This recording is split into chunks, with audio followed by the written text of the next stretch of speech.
Assalamualaikum warahmatullahi wabarakatuh. Teman-teman, berjumpa lagi di channel Ngaji Ringan. Nah teman-teman, kita sekarang berada di materi ke-118, yaitu beberapa firqah dan milah yang menyimpang. Rasulullah Shallallahu Alaihi Wasallam telah memberitakan kepada umatnya tentang berbagai peristiwa di akhir zaman. Di antara berita yang beliau sampaikan adalah akan terpecahnya umat ini menjadi 73 firqah atau kelompok atau milah atau agama. An Auf bin Maliki qala Rasulullah sallallahu alaihi wasallam aftaraqatil yahuda ala ihda wa sab'ina wa firqata fawahidatun fil jannati wa sub'auna fin nari wa aftaraqatin nasara ala sintaini wa sab'ina firqata fa'ihda wa sub'auna fin nari wa wahidatun fil jannati walladhi nafsu Muhammadin biyadihi lataftari konna ummati ala salasin wa sab'ina firqata fahidatun fil jannati wa sibtani wa sab'una fin nari qila ya Rasulullah man hum qala al jamaah. Dari Auf bin Malik radhiyallahu anhu, dia berkata, Rasulullah Shallallahu Alaihi Wasallam bersabda, orang-orang Yahudi telah bercerai-berai menjadi 71 kelompok, lalu di dalam surga 70 di dalam neraka. Orang-orang Nasara telah bercerai-berai menjadi 72 kelompok, 71 di dalam neraka, 1 di dalam surga. Demi Allah yang jiwa Muhammad di tangannya, umatku benar-benar akan bercerai-berai menjadi 73 kelompok, 1 di dalam surga, 72 di dalam neraka. Beliau ditanya, wahai Rasulullah, siapa mereka itu? Beliau menjawab, Al-Jamaah. Hadis riwayat Ibnu Majah, Ibnu Abi Hasim, dan Al-Lalikai. An Abdillah bin Amri qala Rasulullah sallallahu alaihi wasallam la ya'tiyana ala ummatin ma ata'a bani Israila hatta wan na'li bin na'li hatta in kana minhum man ata'u mahu ala niyata lakana fi ummati mayyas na'udhalika wa inna bani Israila nafarraqat ala sintaini wa sab'ina millata wa taftariku ummati ala salasi wa sab'ina millatan kuluhum finnari ila millata wahidata. Qalu wa man hiya ya Rasulullah? Qala ma ana alaihi wa ashab. Dari Abdullah bin Amr radhiyallahu anhu, dia berkata, Rasulullah shallallahu alaihi wasallam bersabda, sungguh umatku akan ditempa oleh apa yang telah menimpa Bani Israel, persis seperti sepasang sandal, sehingga dia diantara mereka ada yang menzinahi ibunya terang-terangan. Di kalangan umatku benar-benar ada pula yang akan melakukannya. Dan sesungguhnya Bani Israel telah bercerai-berai menjadi 72 agama, dan umatku akan bercerai-berai menjadi 73 agama, semuanya dalam neraka kecuali satu agama. Para sahabat bertanya, siapa yang satu itu wahai Rasul? Beliau menjawab, apa yang saya dan para sahabatku berada di atasnya. Hadis sahih li ghairihi riwayat Tirmizi, Al-Hakim, dan lainnya. Hadis di atas memberikan arahan pada kita agar tetap berhimpun dengan al-jamaah, jamaah kaum muslimin yang berpegang teguh kepada ajaran yang dibawa oleh Nabi Shallallahu Alaihi Wasallam. Berikut ini contoh firqah atau milah yang tumbuh di tengah-tengah al-jamaah dan menyempal darinya. Syiah, mereka gulu atau berlebih-lebihan dalam memuliakan Ali radhiyallahu anhu dan Ahlul Bait. Mereka memproklamirkan permusuhan terhadap mayoritas sahabat Nabi yang 3, Abu Bakar, Umar, dan Utsman, mengkafirkan mereka dan orang-orang yang mengikuti mereka, dan mengkafirkan orang-orang yang berselisih dengan Ali, yakni Aisyah dan pengikutnya ketika perang Jamal atau Muawiyah dan pengikutnya dalam perang Siffin. Mereka mengatakan sesungguhnya Ali radhiyallahu anhu adalah imam yang maksum. Syiah juga dikenal dengan sebutan Rafidah karena mereka meninggalkan Rafadu, Zaid bin Ali bin Al-Husain yang tidak memusuhi Abu Bakar dan Umar. Orang-orang yang mengikuti Zaid bin Ali bin Al-Husain disebut Syiah Zaidiyah. Selanjutnya ada Khawarij. Terjadi perselisihan antara Ali bin Abi Thalib dengan Muawiyah radhiyallahu anhum tentang masalah kekhalifahan sehingga terjadi perang Siffin. Lalu terjadi perundingan penyelesaian urusan itu antara Abu Musa al-Asy'ari, utusan dari Ali, dengan Amr bin al-As, utusan dari Muawiyah. Peristiwa itu dikenal dengan istilah peristiwa tahkim. Kedua utusan ini sepakat bahwa kedua-duanya, Ali dan Muawiyah, dicopot dari jabatan khalifah.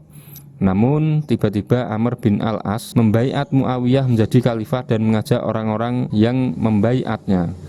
Pengikut Ali marah, mereka itulah yang selanjutnya disebut Syi'atu Ali, pengikut Ali, Syiah.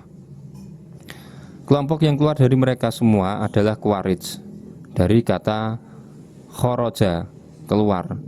Tidak mendukung Ali dan Muawiyah, bahkan mengkafirkan mereka berdua karena menurut mereka Ali dan Muawiyah tidak menggunakan hukum Allah dalam memutuskan perdamaian.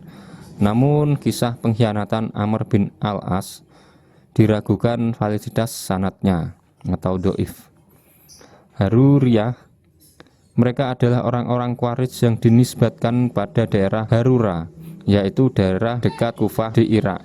Mereka berkumpul di sana ketika mereka keluar dari pemerintahan Ali radhiyallahu anhu. Di antara pemahaman mereka adalah tidak dinamakan beriman kecuali orang yang menunaikan kewajiban-kewajiban dan menjauhi dosa-dosa besar. Mereka katakan, sesungguhnya agama dan iman adalah ucapan, amal dan keyakinan, tetapi iman itu tidak bisa bertambah dan berkurang. Maka barang siapa yang melakukan dosa besar, maka dia kafir di dunia dan di akhirat, serta kekal di neraka jika mati sebelum bertobat. Jadi menurut Khawarij, pelaku dosa besar adalah kafir dan halal darahnya. Dalam mensikapi para sahabat, mereka menerima sebagian besar sahabat, namun mengkafirkan Ali, Muawiyah, dan orang-orang yang bersama mereka berdua dari kalangan sahabat dan memerangi mereka, menghalalkan darah dan harta mereka. Dalam masalah asma wa sifat, mereka mengatakan bahwa Allah tidak memiliki nama dan sifat, sebab jika memiliki keduanya, maka Allah sama dengan makhluk. Mu'tazilah, mereka adalah para pengikut Wasil bin Atha dan Amru bin Ubaid. Mereka dinamakan Mu'tazilah karena mereka iktizal atau memisahkan diri dari majelis Imam Hasan al-Basri, seorang imam ahlu sunnah. Ada juga yang menyebutkan sebab lainnya. Pemahaman mereka yang terkenal adalah ungkapan tentang orang yang berdosa besar itu berada di manzila baina al-manzilatin, berada dalam kedudukan di antara dua kedudukan, tidak imam dan tidak kafir. Mu'tazilah mengingkari keimanan orang yang melakukan dosa besar dan menganggap pelaku dosa besar masuk ke neraka kekal selamanya.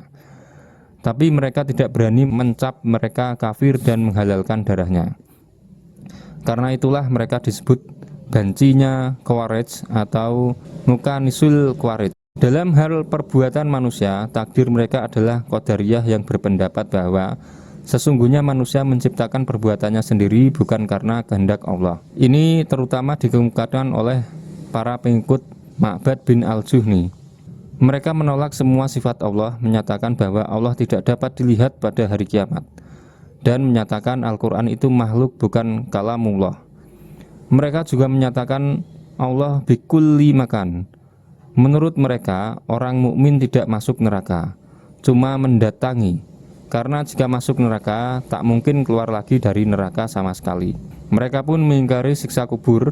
Prinsip pemikiran mereka terangkum dalam usul khamsah, 5 prinsip, yaitu yang pertama at-tauhid, keesaan Allah, meniadakan sifat-sifat Allah. Yang kedua al-adlu, keadilan, mengingkari bahwa perbuatan hamba diciptakan oleh Allah. Manzila baina manzilatain, kedudukan diantara dua kedudukan. Al-wa'du wal wa'id, janji dan ancaman Allah. Pelaku dosa besar kekal di dalam neraka. Al-amru bil ma'ruf wa nahyu anil munkar, menghalalkan pemberontakan kepada penguasa zalim. Murji'ah, di antara ajaran mereka adalah dosa tidaklah berdampak buruk bagi keimanan, sebagaimana ketaatan tidaklah membawa manfaat bagi kekafiran. Iman itu hanyalah dibenarkan di hati dan di lisan saja, tanpa memasukkan amalan. Amalan tidak masuk dalam hakikat iman, juga bukan bagian dari iman. Jika amalan ditinggalkan seluruhnya, iman tidak akan hilang seluruhnya. Para pelaku dosa besar imamnya tetap sempurna. Dia tidak berhak dimasukkan ke dalam neraka. Maka atas dasar ini keimanan manusia paling fasik sama saja dengan keimanan manusia paling sempurna. Iman tidaklah bertambah dan tidak berkurang, karena iman hanyalah pembenaran dengan hati yang tidak bisa masuk penambahan ataukah pengurangan. Tokoh-tokoh Murji'ah diantaranya adalah Hasan bin Bilal Musni, Abu Salat Saman, dan Diror bin Umah. Mujassimah, mereka menganggap Allah memiliki jism, wujud seperti manusia. Mereka melakukan tasbih, penyerupaan, dan tamsil, perumpamaan Allah dengan makhluk. Allah memiliki wajah seperti wajah makhluk, tangannya seperti makhluk, betisnya seperti makhluk, marahnya seperti makhluk, tertawanya seperti makhluk, bersemayamnya seperti makhluk, dan lain-lain. Jahmiyah, sebutan ini didasarkan kepada Jahm bin Safwan. Dalam hal asma wa sifat, mereka berfaham ta'til, mengingkari adanya asma wa sifat bagi Allah. Dalam hal perbuatan manusia, mereka berfaham jabr, jabariyah atau fatalis.